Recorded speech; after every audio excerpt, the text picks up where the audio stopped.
오늘은 성도와 목회자에 관한 설교를 좀 하려고 합니다. 제가 저희 교회를 목회하는 동안 한 번도 설교하지 않았던 주제이고, 또 오늘 본문도 제가 한 번도 저희 교회에서 설교하지 않았던 본문입니다. 그런데 저도 이유를 잘 모르겠는데 지난 주일 설교를 마치고 제 방에 들어왔는데 제 마음속에 다음 주일에는 성도와 목회자에 대한 설교를 좀 해야겠다라는 마음이 들었습니다. 그래서 이 주제에 대한 본문을 좀 찾으려고 한 주간 노력을 했는데 금요일 오후까지도 본문을 찾지를 못했습니다. 그래서 하나님께서 이 주제로 설교하기를 원치 않으시는가 보다 라고 생각을 했습니다. 그런데도 이 주제에 대한 설교를 해야겠다는 마음이 가시지를 않는 겁니다. 그러다가 제 눈에 들어온 말씀이 오늘 본문인 베드로전서 4장의 말씀이었습니다. 그래서 이 본문을 가지고 설교 준비하기를 시작했습니다. 그런데 이상하게도 이 본문으로 말씀 준비가 진행이 되지를 않았습니다. 그래서 제 마음에 또 하나님께서 이 본문으로 설교하기를 원치 않으시는가 보다 라는 생각이 들었습니다. 그래도 이 본문으로 설교하겠다는 마음이 가시지를 않았습니다. 저는 이 마음이 성령이 주시는 마음이다 라는 생각이 들었습니다. 그래서 다시 기도하고 본문을 보는데 제 마음에 내가 하고 싶은 말을 하려는 것을 성령께서 막으신다라는 생각이 또 들었습니다. 사실은 제가 성도와 목회자라는 설교를 통해서 성도들에게 하고 싶은 말이 있었는데 그 말이 성도들에게 저는 꼭 필요한 말이다라고 생각을 했습니다. 그런데 설교는 내가 하고 싶은 말을 하는 것이 아니라 하나님께서 주시는 말씀을 전하는 것이다 라는 마음이 자꾸 드는 겁니다. 제가 설교를 통해서 내가 하고 싶은 말을 하려는 것을 성령께서 잘못이다 라고 깨우쳐 주시는 듯한 그런 생각이 들었습니다. 사실은 제가 설교자로서 제일 조심하는 것이 설교를 통해서 하나님의 말씀을 전하지 않고 내 말을 하는 것입니다. 그것 때문에 제가 강해 설교를 고집하고 또 주일 설교를 포함한 모든 설교를 그동안 강해 설교를 했습니다. 그런데 제가 지난 2014년부터 주일 설교를 강해식 주제 설교를 했습니다. 먼저 주제를 정하고 그 주제에 맞는 본문을 정해서 그 본문을 강해식으로 설교를 했습니다. 그렇게 4년을 설교하는 가운데 저도 모르게 하나님께서 주시는 말씀을 설교하기보다는 내가 하고 싶은 말을 설교하게 되는 나쁜 습관이 제 안에 조금씩 들어왔던 것 같습니다. 전에는 주일 설교로 성경 중에 책 한 권을 정하고 그 말씀을 처음부터 강해를 했습니다. 그렇게 설교할 때에는 그 본문에서 어떤 주제가 나오든 하나님께서 그것이 우리 교회에 필요해서 주시는 말씀이다 라고 받아들이고 그 말씀을 전했습니다. 그런데 그때는 참 신기하게도 교회에 어떤 이슈가 있으면 그날 설교할 본문이 그 이슈에 대한 교훈을 주는 말씀일 때가 참 많았습니다. 저는 그것을 성령의 역사라고 저는 믿었습니다. 그래서 그때에는 설교 준비를 하면서 하나님께서 오늘 이 본문으로 어떤 교훈을 주시려나 하는 그런 기대감이 있었습니다. 그런데 주제 설교를 하면서 언제부터인가 하나님께서 어떤 말씀을 주시려나 하는 생각보다는 내가 무엇을 설교해야 하나 하는 생각이 자꾸 들어오게 되었습니다. 오늘 설교를 준비하면서도 이것 때문에 설교가 준비가 안 된 것이구나라는 생각이 마음에 강하게 들었습니다. 성령께서는 제게 내가 하고 싶은 설교를 하기보다는 하나님께서 주시는 말씀을 전하기를 원하셨다라고 하는 것을 제가 느끼게 되었습니다. 그래서 제가 설교하고 싶었던 것들을 다 포기하고 하나님께서 오늘 본문을 통해서 주시는 말씀을 전하는 마음으로 오늘 설교를 준비했습니다. 이 설교 속에 제 어떤 사심이 없는 것을 여러분이 꼭 함께 믿어주시길 꼭 바랍니다. 여러분께서도 오늘 설교를 통해서 하나님께서 우리 모두에게 주시는 말씀이다라고 받기를 바랍니다. 목회자인 저 또한 오늘 설교를 통해서 하나님의 말씀을 받고자 합니다. 비록 부족한 제가 설교를 하지만 이 설교를 하나님께서 우리 교회에 우리 모든 성도들에게 주시는 말씀으로 받을 수 있기를 간절히 바랍니다. 베드로전서는 책 제목이 그렇듯이 예수님의 제자인 베드로가 기록한 것으로 알려진 말씀입니다. 베드로전서의 헬라어 그 원문에 베드로가 쓴 첫 번째 서신이라는 뜻의 베트루 알파라고 하는 제목이 기록되어 있습니다. 어부 출신이고 또 학문을 배우지 못한 베드로가 어떻게 이와 같은 주옥 같은 말씀을 기록했겠는가 하는 반론도 있지만, 그가 30년이 넘도록 사역을 하면서 잘 훈련을 받았고 또 성령께서 그를 감동하셔서 기록하게 하신 것임을 생각할 때에 베드로가 기록했다는 것에 대해서는 의심할 여지가 없습니다. 베드로가 베드로전서를 기록한 때는 AD 64년경입니다. 이때는 로마의 황제였던 네로의 기독교인에 대한 박해가 시작되던 때입니다. 네로의 박해는 로마에서 시작되어서 로마 제국 전역으로 확산이 되었습니다. 그러자 믿음이 약한 성도들 가운데는 그 소문만 듣고도 교회를 떠나는 자들이 생겼습니다. 그러자 베드로는 교회를 든든히 하고 성도들이 믿음을 잘 지키게 하기 위해서 소아시아에 있는 교회들에게 서신을 보냈습니다. 베드로는 베드로전서에서 우리가 성도로서 사는 것이 얼마나 귀한 것인가 하는 것을 먼저 밝혔습니다. 그래서 베드로전서 2장 9절에 보면 너희는 택하신 족속이요 왕같은 제사장들이요 거룩한 나라요 그의 소유된 백성이니 이는 너희를 어두운 데서 불러내어 그의 기이한 빛에 들어가게 하신 이의 아름다운 덕을 선포하게 하려 하심이다 라고 했습니다. 아무리 박해가 심해도 이와 같은 영광을 포기할 수 없다라고 하는 것입니다. 그러니 잘 감당하고 신앙생활 잘하기를 부탁하는 말입니다. 그리고는 베드로전서 마지막 장인 5장에서 마치 결론과도 같이 이와 같은 삶을 살기 위해서는 성도와 목회자의 관계가 올바라야 한다라고 하는 교훈을 합니다. 성도는 마치 양무리와 같아서 목회자가 저들을 바르게 인도하고 또 저들이 목회자를 잘 따를 때에 저들이 당하는 어려움을 잘 감당할 수 있다는 겁니다. 이처럼 베드로는 성도와 목회자와의 관계가 건강해서 박해 가운데서도 신앙을 잘 감당할 것을 본문을 통해 권면하였습니다. 오늘날에도 교회에 어려움이 생겼을 때에 성도와 목회자의 관계가 건강하면은 문제를 잘 극복할 수 있습니다. 그러나 성도와 목회자와의 관계가 건강하지 못할 때에 교회에 어려운 문제가 생기면 볏짚 더미에 불이 붙은 듯 걷잡을 수 없는 문제로 발전하게 됩니다. 교회적인 어려움뿐만 아니라 성도 개인에게 있어서 어려움이 생겨도 목회자와의 관계가 건강하면 그 문제를 극복하는 데에 큰 힘이 됩니다. 모든 성도는 문제에 노출되어 있고 누구라도 교회에서 문제를 경험할 수 있습니다.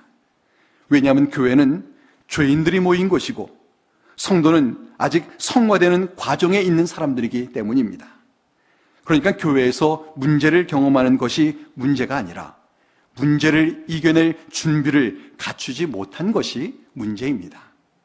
교회는 문제를 피해서 도피하는 피난처가 아니라 문제를 통해서 더 큰 믿음을 갖도록 훈련받는 곳입니다. 오래전에 저희 교회에 전교인 산상수련회 강사로 오셨던 목사님께서 그때 설교 중에 이런 예화를 드셨습니다. 어느 목사님께서 작은 교회 집회를 인도하러 가셨는데 그 교회 목사님께서 석상에 하는 표정을 지으며 강사 목사님께 이런 말씀을 하셨답니다. 목사님, 저희 교회 교인이 17명입니다. 그런데 우리 교회 문제가 17가지입니다. 모든 교인들이 다 문제가 있습니다. 라고 했습니다. 그러자 강사 목사님께서 네, 그렇군요. 라고 말하고는 집회를 인도했습니다. 그리고 집회가 끝난 다음에 강사 목사님이 그 교회 담임 목사님에게 이렇게 말씀을 하셨답니다. 목사님께서 이 교회 문제가 17가지라고 하셨죠? 제가 보기에는 이 교회 문제는 18가지입니다. 그 18가지 가운데 가장 큰 문제는 담임 목사가 자신을 제외한 모든 교인에게 문제가 있다라고 생각하는 그것입니다. 사실 교회의 문제를 해결하려면 목회자부터 변화되어야 합니다. 교회 안의 문제의 가장 큰 책임이 목회자에게 있습니다. 그래서 본문 1절로 3절에 보면은 사도 베드로가 먼저 목회자들에게 이렇게 권면을 합니다.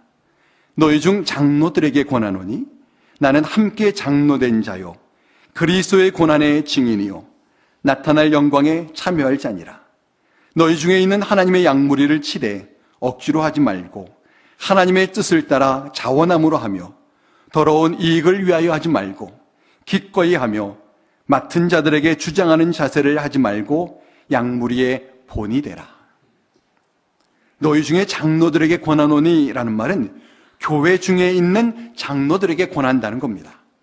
여기에 장로라고 하는 헬라어 단어가 구약에서는 한 가문의 어른이나 한 지파의 족장 또는 연장자를 가리키는 말로 사용되었습니다. 이 단어가 신약에 와서는 감독이나 목자라는 단어로 바뀌어서 교회의 지도자를 가리키는 단어로 사용되었습니다. 그러니까 신약에서 장로라고 하는 말들은 목회자를 가리키는 말입니다. 그래서 우리 교단 헌법에도 보면은 목사의 의라고 하는 헌법 내용에 목사는 그리스도의 양인 교인을 양육하는 목자이며 모든 교인의 모범이 되어 교회를 치리하는 장로이며 그리스도를 봉사하는 종과 사자이며 그리스도의 말씀으로 교인들을 깨우치는 교사이며 구원의 복된 소식을 전하는 전도자이며 그리스도께서 가르쳐 주신 교훈을 지키는 자이며 하나님의 도를 맡은 청지기이다 라고 기록하고 있습니다. 목사를 성도를 돌보는 사람이라는 측면에서는 목회자라고 부르고 교회를 치리하는 자라고 하는 측면에서는 장로라고도 부르고 그리스도를 봉사하는 사람이라는 측면에서는 종 또는 사자라고도 부르고 그리스도의 말씀을 가르치는 사람이라는 측면에서는 교사라고도 부르고 복음을 전하는 자라는 측면에서는 전도자라고도 부릅니다. 그러니까 목사도 장로입니다. 교회의 시무장로는 교회를 치리하는 일을 하는 장로이지만 목사는 그 장로의 일뿐만 아니라 성도를 돌보고 말씀을 가르치고 설교도 하고 복음을 증거하는 일을 함께하는 장로입니다. 그래서 사도 베드로는 장로들에게 너희 중에 있는 하나님의 양무리를 치되라고 했습니다. 이처럼 하나님의 양무리를 치는 자를 목사 또는 목회자라고 합니다. 양을 치는 사람을 목자라고 하는데 이때 목자를 칠 목자를 씁니다. 양을 친다는 겁니다. 목사라고 할 때의 목자나 목회자라고 할 때의 목자도 같은 칠 목자를 사용합니다. 그래서 목사를 영어로 패스터라고 하는데 이 단어는 목자가 양을 치는 것을 말하는 패스토랄이라는 단어에서 나온 것입니다. 이처럼 목회자의 사명은 목자가 양을 치듯 하나님의 양물인 성도를 살피는 것입니다. 요한복음 21장에 보면은 부활하신 예수님께서 베드로를 만나셔서 네가 나를 사랑하느냐라고 3번을 물으셨습니다. 그때마다 베드로가 내가 주님을 사랑하는 줄 주님께서 아십니다 라고 대답을 했고 베드로가 대답할 때마다 예수님께서는 내 양을 먹이라 또는 내 양을 치라 라고 하셨습니다. 예수님께서 베드로에게 예수님의 양의 무리를 맡기셨습니다. 이처럼 복음을 전하여 그를 예수 믿는 자로 잘 살도록 살피고 가르치는 그것이 이 목회자의 사명입니다. 그래서 베드로 자신도 자기는 장로다라고 이렇게 말을 하고 있습니다. 그러면서 베드로는 장로된 자들에게 바른 목회자상을 제시하고 있는데 이렇게 말을 합니다. 하나님의 양무리를 치되 억지로 하지 말고 하나님의 뜻을 따라 자원함으로 하며 더러운 이득을 위하여 하지 말고 기꺼이 하며 맡은 자들에게 주장하는 자세를 하지 말고 양무리의 본이 되라. 목회자는 이러해야 한다는 겁니다. 베드로는 이 말씀 속에서 목회자들이 명심해야 할 3가지를 제시합니다.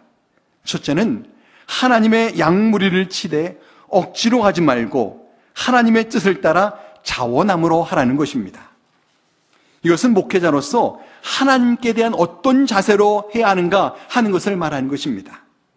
목회자는 하나님을 섬기되 하나님의 양무리인 성도들을 목회하는 것을 통해서 섬기는 사람들입니다.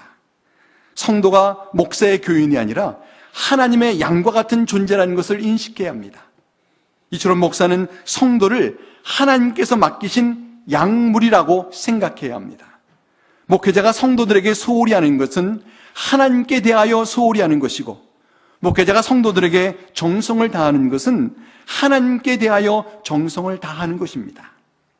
목회자가 하나님의 양물인 성도를 돌보는 것을 통해서 하나님을 섬기는 겁니다. 그런데 그것을 억지로 하지 말고 하나님의 뜻을 따라 자원함으로 하라라고 했습니다. 만일 목회를 억지로 한다면 목회처럼 불쌍한 직업도 없습니다. 온갖 사람들의 비율을 맞춰야 하기 때문입니다. 그러나 하나님의 뜻을 따라 자원함으로 한다면 목회처럼 보람된 일도 없습니다.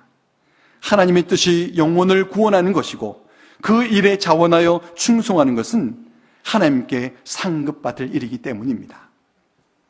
사도 베드로가 제시하는 목회자가 명심해야 될 두 번째는 더러운 이득을 위하여 하지 말고 기꺼이 하라 하는 것입니다.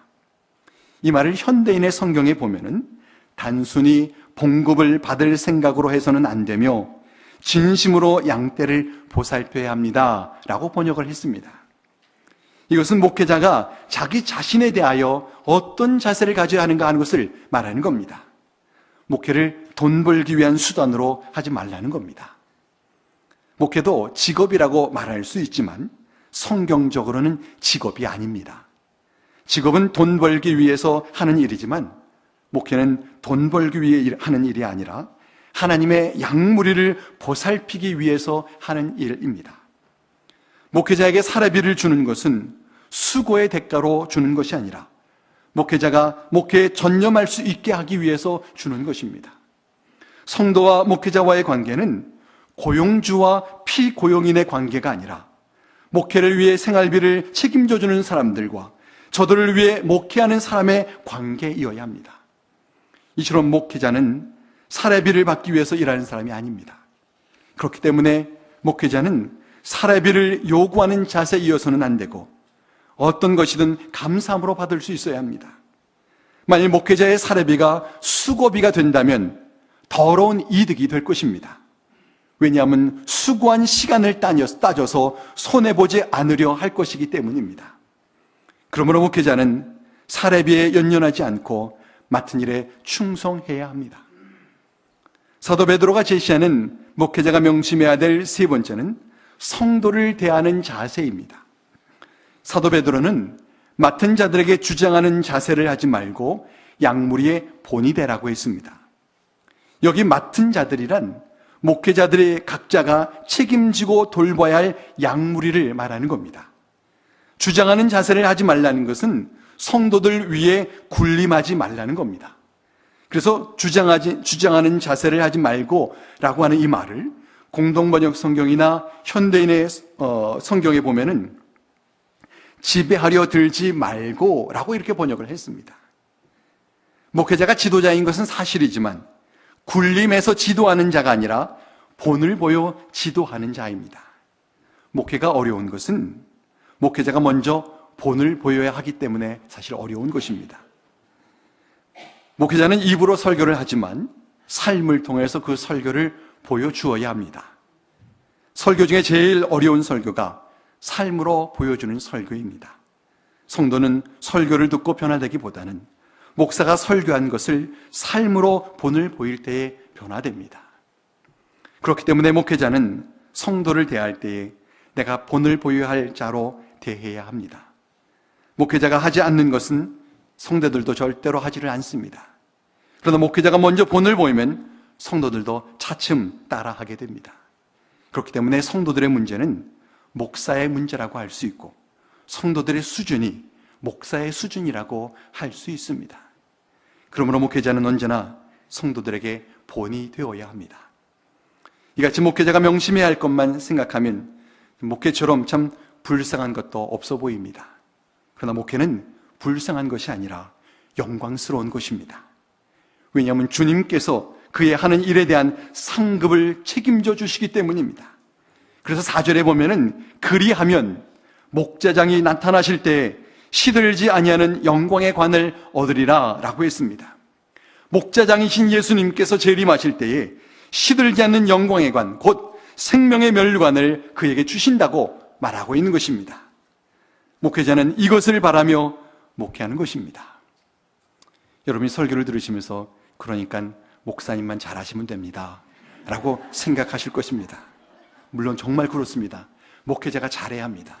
그러나 제가 오늘 설교를 통해서 이것을 하는 것은 제가 이와 같은 목사가 될 수 있도록 여러분이 함께 기도해 달라고 제가 굳이 이것을 지금 설교하고 있는 것입니다.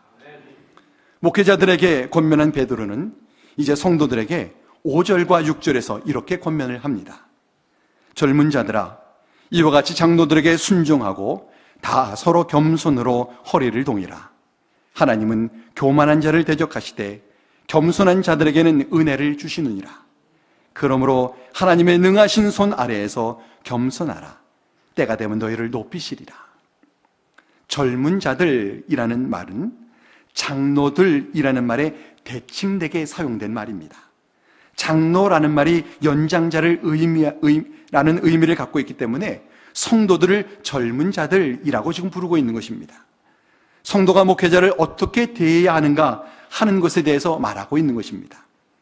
목회자에 대하여는 이미 성도들을 지배하려 들지 말고 본을 보이라고 했습니다. 그리고 이제 성도들에게는 목회자에게 순종할 것을 권면하고 있습니다. 순종은 사랑과 존경의 표현입니다. 누구도 사랑하지 않고 존경하지 않는 자에게는 순종하지 않습니다. 목회자가 먼저 본을 보이면 성도들은 목회자에게 순종하게 됩니다.